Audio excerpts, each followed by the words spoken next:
on the last vacation before graduation, just in time for April Fool's Day. Buffy, the owner of an island villa, invites her classmates to her house for a party to celebrate April Fool's Day together. Before the friends arrive, she decorates the villa with great care, hoping to create unforgettable memories of their youth. She wants the party to be reminiscent of the birthday party from her childhood, memorable and full of surprises. As she gazes at the dusty yet charming music box, anticipation fills her eyes for the wild party about to unfold. Before the movie kicks off, let's introduce the characters. Nikki, who attends the party with her photographer boyfriend Chaz, who always snaps photos and teases people with playful lies. Kit and his boyfriend Rob, they prefer quietness. Arch, bachelor with a sense of humor. Al, who arrives late. Buffy's cousin Skip. Nan, a mysterious newcomer, Buffy's new friend.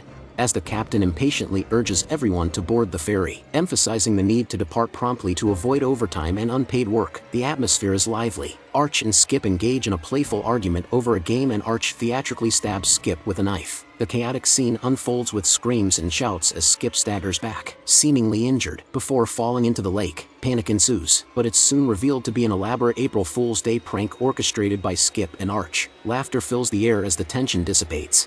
As the ferry approaches the dock, a cable needs fixing, prompting the captain's assistant to jump into the water to address the issue. Tragically, the assistant's eyelids are caught by the hull of the boat, resulting in a horrifying injury. Nearby, a patrol police witnesses the incident and rush to assist. He asks the captain to escort the injured assistant to the hospital.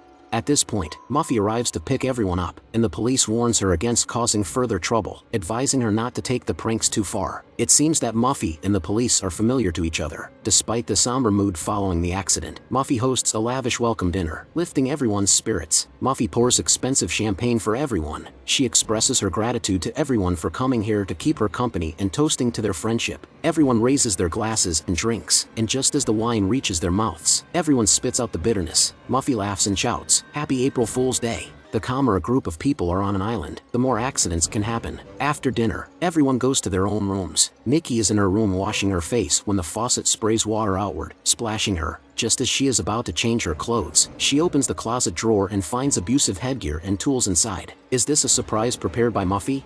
Arch is alone in his room reading a magazine when the reclining chair suddenly flips over backwards. He goes to wash up and opens the cabinet, which is full of drug syringes, wondering what kind of family the Buffy family is.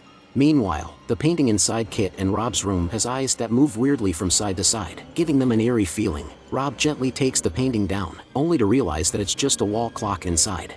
Nan's room seems normal, but she's just about to take a shower when she hears a baby crying. She follows the sound and finds a tape recorder of a baby crying inside the closet. Turning off the recorder, she fumes thoughtfully. All these accidents happening in one night, are they coincidences?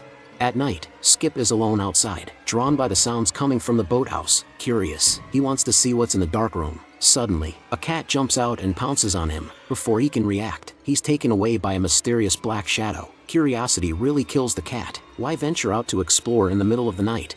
The next day, Kit and Rob are making out in the boathouse when they discover Skip's body floating past. Terrified, they shout for help. Rob realizes that the body didn't float out of the boathouse. Suspecting Skip's prank, they search for him but in vain. Upon informing everyone, they realize Skip hasn't been seen since last night. Worried, everyone splits up to look for him. Arch is alone in the woods looking for Skip when he's scared witless by a mysterious man who hangs him from a tree with an animal trap. Meanwhile, Rob returns without finding Skip. As they wait anxiously, Arch doesn't return either. Not only is Skip missing, but Arch has mysteriously vanished again. With everyone anxious to find them, Buffy emerges with flowers to comfort everyone, suggesting that Skip and Arch might be playing an April Fool's joke. She recalls them playing such pranks before, urging everyone to calm down, go inside and have some tea. However, upon entering the room, Kit and Rob attempt to call the police, only to find that the phone doesn't work. Kit tries to boil water for tea, but there's no water from the tap. Buffy asks Nikki and Hal to go to the well in the yard to fetch some water. When they arrive at the well, they find that the rope for fetching water is broken, and Nikki accidentally drops her flashlight into the well. Nikki volunteers to go down the well to retrieve it, but she slips and falls straight into the well. While Nikki hasn't fully recovered, she notices a human head floating on the water's surface. It's Nan, and there is Skip and Arch too. The crowd is stunned by the discovery, and they huddle together in the lounge. Too scared to venture out, Rob calls the police to report the incident. The police promise to send a ferry to pick them up, but due to the high tide, it won't arrive until tomorrow, meaning they'll have to spend another night there. To ensure safety, Rob insists everyone stays together in the lounge tonight. However, Muffy, with a strange expression, claims it's her home and refuses to stay in the lounge. The group becomes increasingly suspicious of Muffy's behavior. When Muffy leaves, everyone retreats to their rooms.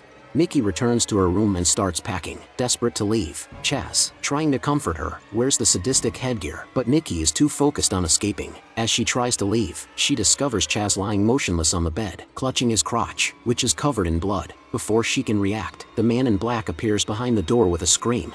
Kit and Rob, instead of returning to their room, head to the attic to look for signs of the fairy. They find dolls arranged in a corner, mirroring their appearance, and a scene depicting Nan's murder inside the well. Two pairs of bloody figures beside the dolls match Nikki and Chaz. Kit and Rob realize Nikki and Chaz are in danger. Rushing downstairs to find them, they discover the locked door to Nikki's room. After forcing it open, they find Nikki and Chaz in the same grisly state as the dolls. Panic-stricken, they attempt to flee, considering calling on Muffy to leave along with them. But upon opening Muffy's door, they find Hal hanging from a rope. Terrified, they abandon all hope and run to the shore, only to realize they don't have the keys to the speedboat.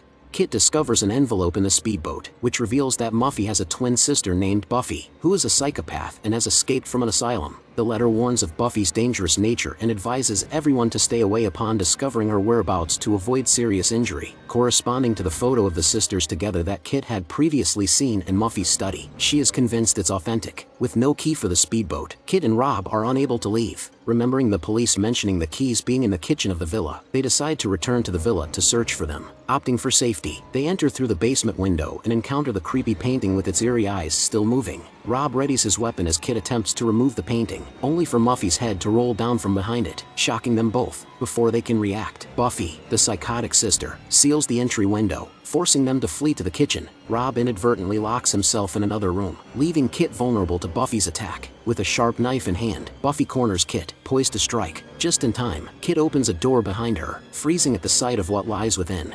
Meanwhile, the other friends are oblivious to the chaos, enjoying themselves as if nothing had happened. They laugh at Kit's panicked expression, unaware of the danger she faces. Rob, locked in the house, fears for Kit's safety and desperately screams for help. Suddenly, the assistant, with his face obscured, appears behind him, terrifying Rob until he realizes it's a prank. Muffy reveals that the entire scenario was orchestrated as an elaborate April Fool's Day plan to inherit her family's island and villa and prove her capability to her parents. There is no psychotic twin sister. It was all part of Muffy's scheme. Skip is actually Muffy's real brother, a makeup artist who prepared all the props. With the truth revealed, Kit and Rob's shock subsides, and the party resumes with champagne and merriment. In the final scene, Muffy returns to her room to find a present on her bed, the same quirky music box her parents gave her as a child. As she plays the music, she anticipates the doll to pop out, but instead, a knife emerges from behind and slits her throat, blood spurting out. Muffy screams in horror until Nan appears, kissing her on the cheek and wishing her a happy April Fool's Day. This concludes the movie, which was released in 1986. It's a thrilling portrayal of the consequences of taking pranks too far, with a clever twist that adds to its enjoyment. Watching it on April Fool's Day would enhance the festive atmosphere, so I highly recommend finding and watching it on that day. Thanks for joining Zombies Cat on this movie. Abduct the subscribe button, hit the bell, and stay me out of this world. Until next time, keep those reels rolling. Zombies Cat signing off.